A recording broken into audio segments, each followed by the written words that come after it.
Welcome to Living Life in Love with Vitiligo. I'm your host, Mark Braxton from Raleigh, North Carolina. This is a global vitiligo awareness and education podcast. You will hear the true and authentic stories from people living with vitiligo. You'll also hear from their loved ones, medical professionals, licensed mental health therapists, relationship counselors, global vitiligo support foundations and organizations, and so much more. Sit back and enjoy living life and love with vitiligo. Once again, I'm your host, Mark Braxton from Raleigh, North Carolina. Welcome to Living Life and Love with Vitiligo. I'm your host, Mark Braxton from Raleigh, North Carolina. So, this is a vitiligo awareness and education podcast. Why do I want to have education and awareness? A lot of people are aware of vitiligo, but they don't know a lot about it. So it's great for us, meaning the people living with the condition, to have an opportunity to share our stories and let other people know what it's like to live with this condition. And for this podcast, I'm using the term condition. However, if I'm in a medical setting, I may use the term disease. But I'm going to stick with condition for the podcast. Because I say, what's happening, my immune system's attacking my body. Some doctors say it's an autoimmune disease that causes the condition vitiligo. So there's a lot of myths behind vitiligo, how it starts, who it affects, and is it contagious? Let's start with how it starts. Well, we really don't know. Some doctors and dermatologists would say it's trauma-induced. Some say it's emotional stress. Some say it's hereditary. So we're still trying to learn a lot more about this strange, mysterious skin condition that only a small percentage of the Earth's population have. And I say the Earth because that's another myth. Some people say, wow, it only affects Black people. No. Or it only affects people with darker skin tones. No. It could affect anyone, anywhere in this world. Doesn't matter what your religion is. Doesn't matter your ethnicity. Doesn't matter how much money you make or your educational background or political affiliation. Anyone can develop vitiligo. And the vitiligo community, along with the medical professionals, and I'll say dermatologists, researchers, they're really trying to figure out what triggers this condition that happens in certain people. Is it a gene that lies dormant? We don't know. But one day we're going to find out. Now, the other part is it contagious?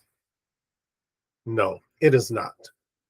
Now, some people who are aware of vitiligo but not educated about vitiligo may think it's contagious and may say, ooh, I don't want to touch that person. It's okay to touch us. We're not going to spread vitiligo to you. Although it may spread within our bodies, it's not going to spread to you. You cannot get vitiligo.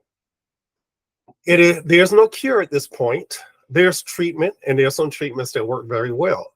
Right now, Opzelura is the only FDA-approved medication for vitiligo treatment. But it is a treatment. It is to treat it for a long period of time, but it is not a cure. And there are doctors out there, dermatologists, who are working really hard, like Dr. John Harris, who's working really hard to find a cure. But it may take some time. You know, with advances in technology, we're getting there, but not quite there yet. Because when we may fix one thing, there could be something else that triggers. So we want to make sure whatever treatment comes out next, and possibility a cure, that it doesn't cause issues elsewhere. And another myth, some people say, well, if you have vitiligo, you can't get any other health conditions.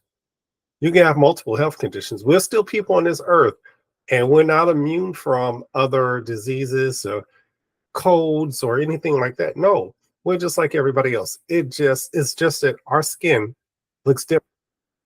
So as we're interacting with the community, not just the vitiligo community, but our communities around us, we really want people to know that it's okay to ask us questions. I know a lot of people are curious and they don't know how to approach us. Some people may not be ready to have that discussion about vitiligo, but some of us are. And if you say, excuse me, I have a question for you. Most times we know what you're going to ask. And just be ready for the answer. We're going to give you as much as we know, as much as we can tell you. Some of us are knowledgeable, and we can tell you the many different types of vitiligo that fall under two categories, which is be generalized or segmental, but there's many subcategories. Some of us are knowledgeable. Some of us are new to the vitiligo community. You know, some people have only have vitiligo for 2 years, or maybe a year, a few months. And what's interesting about vitiligo, it can do its own thing in its own time. Well, I've had it for 25 years. Some people say, well, you don't have much on your face. I don't. I have a little spread under my neck, just started this year. I've had loss of pigmentation around my mouth, and that's it on my face. Now, when it comes to my hands and legs and torso, yeah, and feet, I have pigmentation loss. Well, loss of pigmentation, let's put it that way. But it's so different for every person. You can't put 10 people in the same room and go, oh, it's all the same. No, it's not. There's some people living with vitiligo that you would never know because you would never see it. And there's some people that may have spots only on one side of their body and not on the other side. Some could be just on the face, or some people can have little small sprinkles of vitiligo all over. That's confetti. So vitiligo is unique in itself. From a scientific point of view, I do think it's interesting. As someone living with vitiligo, I wish I had one tone of skin, but I don't. And that's my reality. And I'm learning to live with vitiligo, but better yet, it's learning to live with me.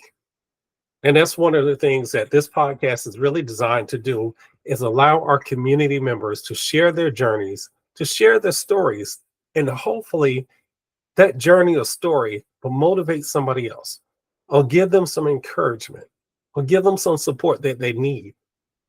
Because we do need support. We're people. This earth is crazy. There's a lot that goes on this planet, within our communities. And we need support. We need help, because sometimes we are stressed. Sometimes we are feeling anxiety or feeling depression, or may have other issues going on, and we need somebody to talk to.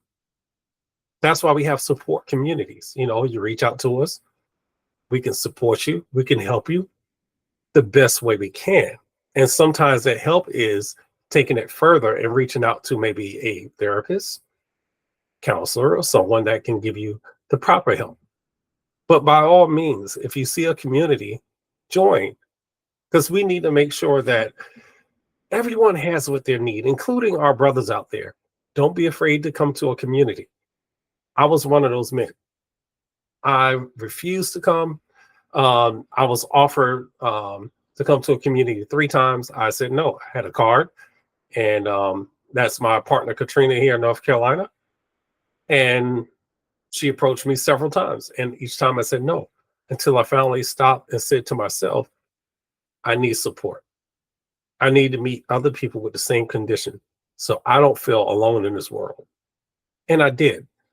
And it was also for another reason. There was a student at my school who was struggling with her vitiligo. She didn't want to eat in the cafeteria. She didn't want to go to recess. She didn't want to come to school. She would actually fist fight with her mom. And her mom was afraid to reach out to me to ask if I could provide some type of insight or support.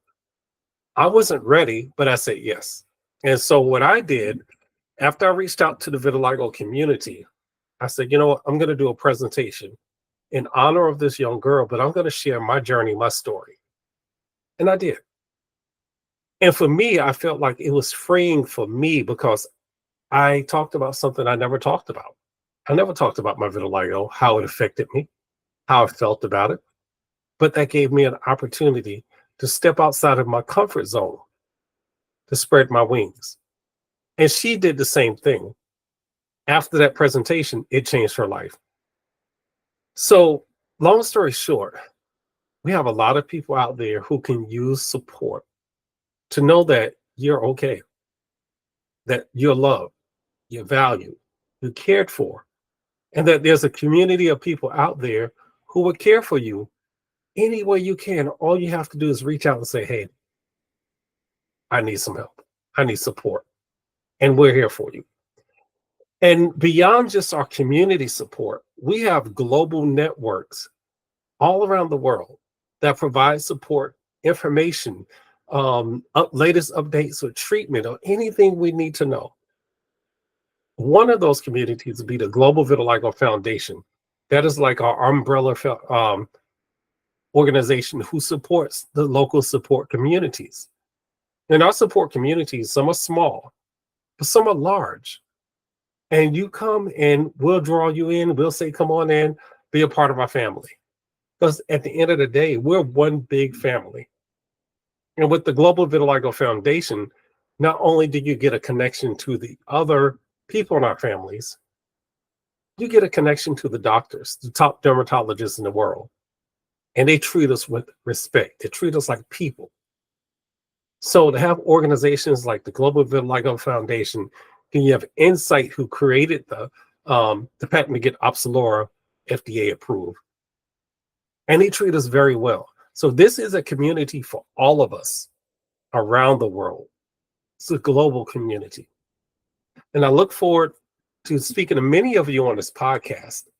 This is not my first podcast within the vitiligo community, but this is the first time I'm doing it in this format where you can see us on video. The other time it was through radio. And within this particular podcast, I'll have on special guests to talk about their journeys, to share their stories. I'll have spouses on, maybe friends, business people, licensed therapists, counselors, hoping to get the doctors from the GVF, which is the Global Vitiligo Foundation, to come aboard.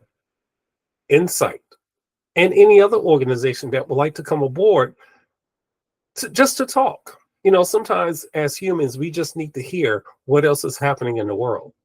But guess what? They're going to get educated about vitiligo, and they're going to understand that we're people too.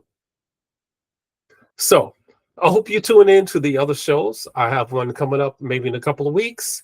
I have some people I need to interview. As soon as I get those podcasts edited and ready to go, they will be uploaded. But I want to hear from you. Feel free to reach out. Let's have a conversation. Let's talk. You want just audio? Just let me know. Hey, I don't want a camera on me.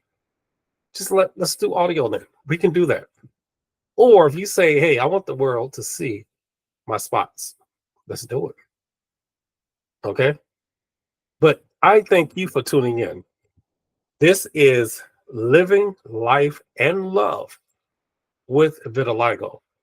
Before I close out, let me explain this. We have to learn to live our lives. All of us. With vitiligo or without it. You have to live. And if you're going to make that decision to live your life, vitiligo has to live with you if you are living with vitiligo. And love. Love is so important. You want somebody to love you, you have to love you first. Show them how to love you with or without your spots. So just remember one thing about vitiligo. Vitiligo is not contagious. Love is. You've been listening to Living Life and Love and watching Living Life and Love with your hosts, Mark Braxton with vitiligo. Y'all take care till next time. Remember to love somebody. Love your family members. Yeah, even the ones that you have challenges with. Love your neighbor down the street that you don't talk to. Love your enemy. Love that coworker. But most of all, look in the mirror and tell yourself, I love you. Y'all take care. Peace.